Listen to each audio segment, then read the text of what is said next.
பிள்ளைகள், நான் முத்திரை வைத்திருக்க பிள்ளைகள், என் முத்திரை யாரால் தரிப்பிக்கப்பட்டிருக்கிறதோ அவர்களை என் ஊழியத்திற்கு நான் ஆயத்தம் பண்ணியிருக்கிறேன். பிள்ளைகளை நான் அழைத்து கொண்டு வருவேன்.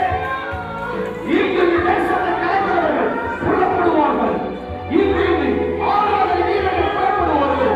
இங்கிருந்து சுகமளிக்கிற ஊழியத்தை செய்கிறவர்கள் புறப்படுவார்கள். இங்கிருந்து அற்புதத்தின் ஊழியத்தை செய்கிறவர்கள் புறப்படுவார்கள். இந்த சபையிலிருந்து இந்த ஆசிரியர்